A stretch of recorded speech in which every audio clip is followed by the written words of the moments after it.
April 10, 1945. The air inside Stalag XB tasted like death and diesel smoke. Private First Class Martin Hoffner pressed his skeletal frame against the wooden slats of the barracks wall, watching frost crystals form on the exposed nail heads. His breath came in shallow rasps, not from fear, though there was plenty of that, but from the tuberculosis that had been eating through his lungs for the past 4 months. Outside, the German guards were different this morning. Younger, their movements jerky, unpracticed. The veterans, the ones who'd managed this hellhole near Sandbostel with brutal efficiency, had disappeared during the night. Martin had heard trucks rumbling eastward around 3 in the morning, engines straining under heavy loads. The old guards were running, which meant the Allies were close. But that didn't mean salvation. "They're going to march us," whispered Corporal Daniel Reeves from the bunk below, his voice cracked on the last word. Daniel had been a schoolteacher from Pennsylvania before the war, before his B-17 got shot down over Bremen in February of '43. 2 years in this frozen corner of Lower Saxony turned him into a collection of angles and hollows barely recognizable as human. Martin didn't answer. He was watching a single German officer, an Oberleutnant by his shoulder boards, standing in the assembly area between the barracks. The man's face was pale, drawn tight like canvas over a frame. He held a sheet of paper that trembled in his hands, though there was no wind. The officer looked young, maybe 25. Old enough to know what came next. Young enough to still be afraid of it. "How far do you think we can make it?" Daniel asked. Martin finally looked down at his friend. Daniel's eyes were sunken deep, surrounded by bruised purple skin. His uniform hung off him like a shroud. They'd been rationing food down to 200 calories a day for the past month. Before that, it wasn't much better. Martin had watched men die from the simplest things: a cut that wouldn't heal, a tooth extraction, a cold that became pneumonia in 48 hours. "As far as we have to," Martin said, though he didn't believe it. The barracks door crashed open. A young German private, couldn't be more than 18, stood silhouetted in the doorway, rifle pointed vaguely in their direction. "Raus! Raus! Schnell!" Martin's legs screamed as he dropped from the bunk. The simple act of standing made his vision swim with black spots. Around him, 200 men in various states of decay began the agonizing process of getting to their feet. Some couldn't. 3 men near the door didn't move at all. One might have been sleeping. The other 2 definitely weren't. The cold hit like a fist when they stumbled outside. Martin had lost his overcoat 3 weeks ago in a trade for an extra piece of bread, a decision that seemed monumentally stupid now. The thin wool uniform shirt did nothing against the bite of early spring in northern Germany. Around the camp, similar scenes played out as thousands of prisoners shuffled into rough formation. Martin counted maybe 40 guards for 3,000 prisoners. The math was wrong. Too few Germans, too many prisoners. The Oberleutnant knew it too. Martin could see it in the way the officer's hand kept drifting to his sidearm, then pulling away, like touching a hot stove. "Listen up." The Oberleutnant's voice carried across the assembly area, German accent thick but understandable. "We march south. Anyone who falls behind will be shot. Anyone who tries to escape will be shot. Anyone who helps someone who falls behind will be shot. Verstehen? Understand?" Silence. 3,000 men who'd already survived the unsurvivable, trying to calculate one more impossible equation. "Move out." The column lurched forward like a dying snake. Martin found himself in the middle third, Daniel beside him. Both of them swept along in the tide of ragged uniforms and emaciated faces. As they passed through the camp gates, Martin looked back once at Stalag XB. He'd hated this place with every fiber of his being for 26 months, but at least it had walls. At least there were bunks. At least you knew where you stood. The road ahead disappeared into a forest of bare birch trees, their white bark stark against the gray sky. Snow still clung to the shadows beneath the trees, packed hard and dirty. Martin could already feel blisters forming on his feet. His boots had holes in both soles, patched with newspaper that was already disintegrating from the moisture. Behind them, a single gunshot cracked through the cold air. No one turned around. No one needed to. The Oberleutnant had made his point. The death march from Sandbostel had begun. They'd been walking for maybe 3 hours when Private Tommy Ashton went down. Martin didn't see him fall. He heard it, the soft thud of a body hitting frozen earth, the ripple of men shuffling around an obstacle, the urgent whispers of, get up, Tommy, please get up." Martin turned his head just enough to see. Tommy was maybe 10 feet behind him, a kid from Georgia with a slow drawl and slower movements that had somehow kept him alive this long. He'd been captured at Kasserine Pass in '43, been in German hands longer than most. Now he lay on his side in the road, one hand pressed to his chest, the other clawing weakly at the dirt. A German guard, one of the young ones, walked over slowly. His rifle hung loose in his hands. He looked down at Tommy, then up at the stalled column, then back down at Tommy. "Aufstehen," the guard said. "Get up." There was no force in it, just words filling space. Tommy didn't get up. His hand stopped clawing. The guard stood there for maybe 10 seconds. His finger moved to the trigger guard, then away, then back. Martin could see the kid's throat working, trying to swallow something that wouldn't go down. Then the Oberleutnant was there, striding up from the rear of the column. He didn't say anything. He just drew his Luger, pointed it at Tommy's head, and fired once. The sound echoed off the trees. Birds scattered from the branches above. "Move," the Oberleutnant said, holstering his weapon. "Everyone moves, no stops." The column shuffled forward again. Martin forced his eyes ahead, but he couldn't unsee the dark stain spreading in the road. Couldn't unhear the way the young guard had let out a small choke sound when the shot came. "Don't look back," Daniel muttered beside him. "Don't think about it. Just walk." But walking was its own special torture. Every step sent lightning up Martin's shins. His lungs burned with each breath, the cold air like razor blades in his chest. The tuberculosis had been manageable when he could rest, when he could stay still. Now, with every breath drawn while moving, he could feel the infection spreading, consuming. Around midday, though it was hard to tell time, when the sky was one uniform sheet of gray, they passed through a small German village. The houses were neat, tidy, undamaged by war. Smoke curled from chimneys. Curtains twitched in windows as 3,000 walking skeletons shuffled through the streets. A woman stood in her doorway, maybe 40 years old, wearing a clean apron. She held a small child on her hip. The child pointed at the column and said something in German.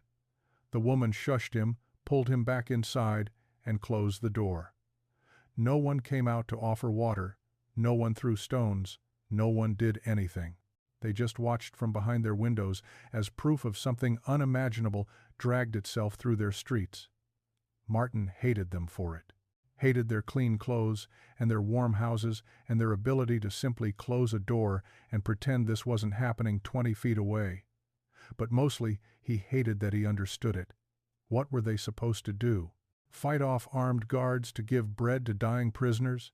Get themselves shot for people they'd been told were enemies? The human mind could rationalize anything when survival was on the line. By the time they cleared the village, 4 more men had fallen. Martin heard the shots' distinct cracks, punctuating the shuffle of feet and the labored breathing of 3,000 dying men. Each shot made something inside him flinch, then harden. He was learning what the long-timers already knew. You couldn't mourn everyone. You couldn't carry every death. You could only keep walking. The sun was starting to sink when they finally stopped. Not at a camp or a town, just a frozen field next to the road. No shelter, no food. The guards formed a loose perimeter while the prisoners collapsed where they stood. Martin sat down hard, his legs simply giving out. Daniel dropped beside him, chest heaving, hands shaking. All around them, men lay in the mud and frost, too exhausted to even speak. A few tried to sleep. Most just stared at nothing, saving what little energy they had left for tomorrow. for the next impossible mile. Martin tilted his head back and looked at the sky. Stars were starting to appear through gaps in the clouds, cold, distant, indifferent. Somewhere out there, maybe 20 miles away, maybe less, Allied forces were pushing into Germany. Tanks and planes and well-fed soldiers with ammunition and medical supplies, so close, and still impossibly far. "Hey, Martin," Daniel whispered, "you remember that thing you told me about your sister's cherry pie?" Martin did remember. He'd talked about it one night in the barracks, months ago, when the hunger got so bad you had to fill your head with something other than the emptiness in your stomach. He'd described every detail, the lattice crust, the way the filling bubbled through, the way the cherries stained your fingers red when you ate it too fast. "Yeah," Martin said, "I remember." "Tell me again," Daniel said. "Just tell me again." So Martin did. He described the pie in excruciating detail, letting the memory fill the space between them. And for a few minutes, they weren't dying on a frozen field in Germany. They were somewhere else, somewhere warm, somewhere that didn't smell like death and diesel smoke. Day 3. Or was it 4? Time had stopped meaning much of anything beyond the simple measure of still breathing versus not. Martin woke to find ice crystals in his eyebrows. Daniel didn't wake at all, not dead, thank God, but somewhere beyond sleep, in that gray place where the body simply shut down to conserve what little it had left. Martin shook him gently, then harder, until finally Daniel's eyes fluttered open. "Come on," Martin rasped. "Got to move." The column reformed slowly, more men struggling to stand than the day before. Martin counted maybe 8 or 9 bodies that didn't get up. The guards didn't even bother shooting them. They'd die on their own soon enough. They'd been walking maybe an hour when the snow started. It came down in thick, wet flakes that clung to everything, uniforms, hair, eyelashes. Within 20 minutes, the road disappeared under a white blanket. Within an hour, every step became a battle against an invisible enemy trying to drag you down. Martin's feet had long since gone numb, which was a mercy until he realized he couldn't tell anymore if he was walking on blisters or bone. Blood seeped through the holes in his boots, leaving small red dots in the snow with each step. Around him, hundreds of others were doing the same. The column left a trail of crimson footprints stretching back toward Sandbostel. We walked until the snow turned red. The thought came unbidden, but once it arrived, Martin couldn't shake it. That's what someone would say later, if anyone survived to tell this story. That's the line that would capture it. Not the cold or the hunger or the disease, but just that simple image. Red snow stretching for miles. "Martin," Daniel said, his voice was barely a whisper, "I don't think I can make it much further." "Yes, you can," Martin said automatically. But when he looked at his friend, he wasn't sure anymore. Daniel's lips were blue. His skin had taken on a waxy, translucent quality. He was walking, but only barely, his legs moving more from momentum than conscious control. "Listen to me," Daniel said. "Each word an effort. If I go down, you're not going down. If I go down," Daniel continued, "don't stop. Don't try to help me. Just keep walking." "Shut up," Martin said. "Just shut up and walk." But Daniel grabbed his arm with surprising strength. "Promise me. If you stop, they'll shoot you too. And for what? I'm dead either way. Promise me you'll keep walking." Martin couldn't answer. His throat had closed up. Whether from emotion or disease, he couldn't tell. "Promise me, Martin." "I promise," Martin whispered. Daniel nodded and let go. They walked in silence for another hour, the snow falling heavier now, visibility dropping to maybe 20 feet. The column had strung out considerably, the stronger men pulling ahead, the weaker falling behind, and in the rear, the guards with their rifles, shooting anyone who stopped moving. The shots came more frequently now, sometimes minutes apart, sometimes clustered together in bursts of 3 or 4. Each time, Martin flinched. Each time, he kept walking. Around what must have been midday, they came to a frozen stream cutting across the road. The ice looked solid, but appearances meant nothing. 2 men ahead of Martin stepped onto it confidently. The third man, an American Sergeant Martin, recognized from the barracks, but whose name he'd never learned, crashed through. The water wasn't deep, maybe 3 feet, but it was moving fast underneath the ice. And it was cold. Cold enough to kill in minutes if you couldn't get dry. The sergeant floundered, trying to pull himself out, but his arms wouldn't cooperate. His eyes found Martin's for just a second wide, pleading, already understanding what came next. The column moved around him. Men stepped over the gap in the ice, some jumping, some carefully testing each step. No one stopped to help. No one could. The guards were right there, watching, hands on their rifles. Martin heard the sergeant calling out as he passed, not words, just sounds, the noise a drowning man makes when panic overrides language. Then he was behind them, and the snow swallowed the sound, and all that remained was the memory of those eyes. Daniel stumbled, caught himself, stumbled again. "Come on," Martin said, grabbing his friend's arm. "Just a little further." "Where?" Daniel asked. And it was a fair question. They had no destination. The Oberleutnant was just marching them south, away from the advancing Allies, away from liberation, away from hope. They were going nowhere. They were just dying in motion instead of dying still. The snow fell heavier, the red footprints multiplied, and somewhere behind them another shot cracked through the white silence. Day 5. Maybe day 6. Martin had lost count. They'd stopped keeping proper formation. The column had dissolved into a loose string of dying men stretching for miles along a road that looked like every other road they'd trudged down. The guards had given up trying to maintain order. They just walked alongside now, occasionally shooting someone who'd stopped moving, but mostly just trying to keep themselves alive in the same brutal weather that was killing their prisoners. Martin's world had narrowed to a tunnel. All he could see was the back of the man in front of him, the gray uniform stained with God knows what, the shoulders hunched against the wind. All he could hear was his own breathing, wet, rattling, wrong. All he could feel was the burning in his legs and the ice in his lungs, and Daniel's weight as his friend leaned more and more heavily on his shoulder. Daniel was dying. Martin knew it with the same certainty he knew his own name. Every breath Daniel took sounded like tearing cloth. His eyes had rolled back to show the whites. He was walking, but he wasn't conscious, his body just going through the motions while his mind fled somewhere far away. "Stay with me," Martin whispered. "Danny, stay with me. We're close. We have to be close." But they weren't close to anything except the end. Then Martin heard it. A sound that didn't fit. A low rumble that wasn't thunder, wasn't artillery, wasn't anything he'd heard in years of war. Engines, heavy ones, coming from ahead. The column staggered to a confused halt. Men looked around, trying to locate the sound through the curtain of falling snow. The German guards froze, rifles coming up, fingers moving to triggers.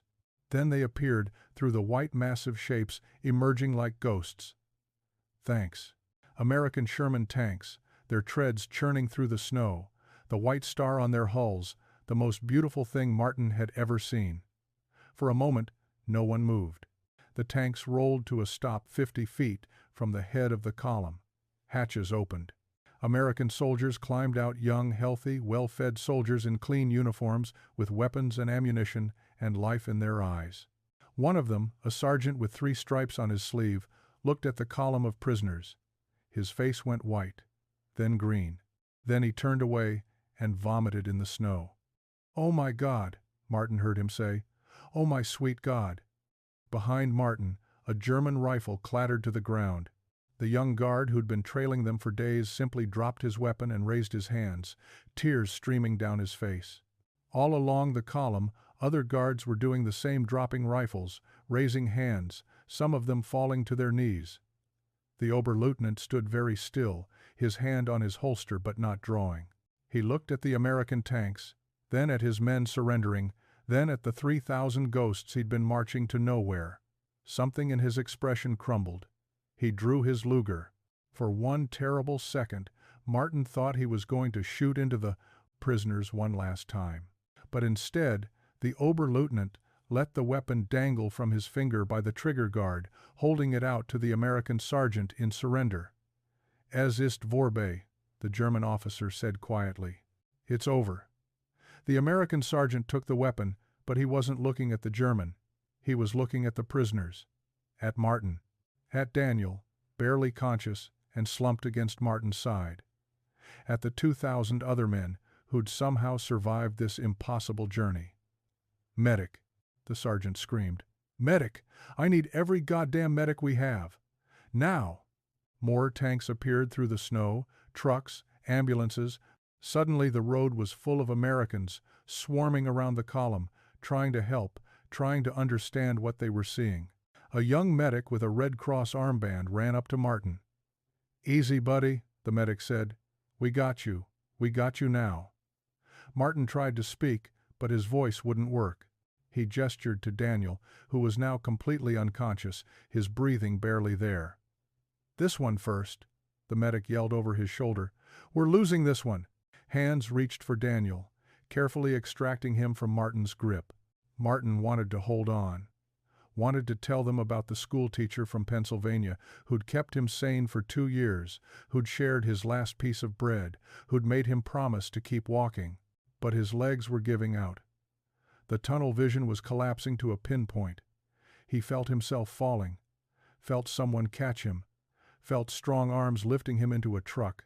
The last thing Martin saw before unconsciousness took him was snow falling through the open back of the ambulance, still falling. Still white. The red footprints were behind them now. Martin woke up 3 days later in a British field hospital near Bremen. The first thing he noticed was the ceiling white, clean, with proper electric lights. The second thing was the absence of pain. Not that the pain was gone, but it had been dulled to something, manageable by whatever drugs they'd pumped into him. The third thing was the smell. Disinfectant, clean sheets, soup. Not death, not decay, just clean. A nurse noticed his eyes open and smiled. It was such a simple thing, that smile, but Martin found tears running down his face before he could stop them. When was the last time someone had smiled at him like he was a person worth smiling at? "Welcome back, Private Hoffner," she said in a London accent thick as fog. "You gave us quite a scare. How are you feeling?" Martin tried to speak, but his throat was too dry. The nurse held a cup to his lips. Water, clean water, cool and sweet. He drank carefully, feeling it trace a path down his throat to his stomach. "Danny," he finally managed. "Corporal Reeves, is he?" The nurse's smile faltered. Just for a second, but Martin saw it. "I'm sorry," she said quietly. "We did everything we could. The pneumonia was too advanced, and his heart just couldn't take the strain. He passed the first night." Martin closed his eyes. Daniel had survived Kasserine Pass, had survived 2 years in Stalag XB, had survived 5 days on the Death March. But he couldn't survive the last 20 feet to liberation. He went peacefully, the nurse added. Like that mattered. Like peaceful deaths meant something in a world that had invented places like Sandbostel. Over the next 2 weeks, Martin slowly learned the full scope of what had happened. The Death March from Sandbostel, one of dozens like it across Germany in the final weeks of the war. The Germans, desperate to keep prisoners from being liberated, had marched tens of thousands of POWs deeper into the shrinking Reich. Thousands died on the roads. Thousands more died within days of liberation, their bodies too damaged to recover even with proper care. Of the 3,000 men who'd left Stalag XB on that April morning, fewer than 1,800 were alive by war's end. The rest were buried in mass graves along the route, or died in hospitals, or simply vanished into the chaos of a collapsing Germany. Martin's case officer, Captain Wilson from Michigan, sat with him one afternoon and asked him to recount the march for the official record. Martin did his best, though the memories were already fragmenting, the human mind's way of protecting itself from things too terrible to hold on to. "The thing I keep thinking about," Martin said, staring at his hands, "is that we were so close, 20 miles from Allied lines, maybe less. If we'd just stayed at the camp, we would have been liberated in days. Everyone would have lived." The Germans didn't know that, Wilson said gently. They were running scared, trying to use you as bargaining chips or slave labor, or just trying to hide evidence before the Allies arrived. They were desperate men, making desperate decisions. That doesn't make it better. No, Wilson agreed. It doesn't. Martin was evacuated to England in late May, then shipped home to Pennsylvania in June. He spent another 8 months in a veterans hospital fighting off the tuberculosis that had nearly killed him. The doctors said it was a miracle he'd survived the march with his lungs in the condition they were in.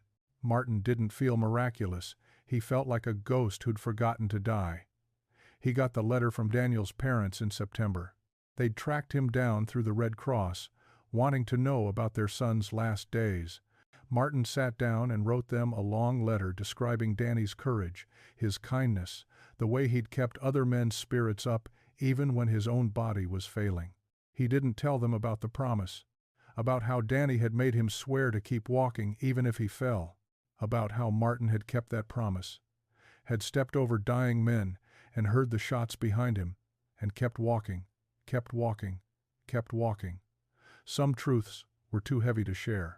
Martin returned to his family's farm in Pennsylvania in the spring of 1946.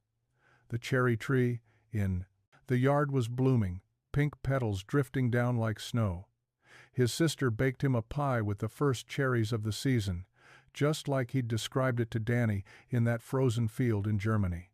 It tasted like ashes in his mouth. He lived for 43 more years.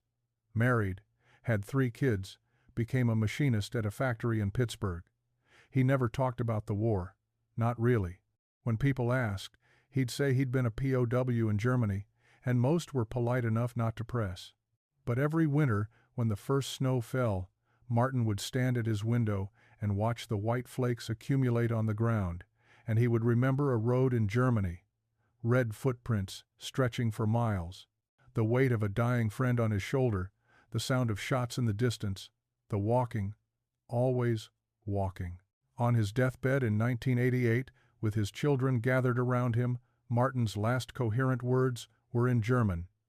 "Es ist vorbei," he whispered. "It's over." But for Martin Hofner, who'd survived the death march from Sandbostel, it had never really ended. Some journeys, once begun, continue forever echoing through the decades, leaving red footprints in the snow of memory that never quite melt away.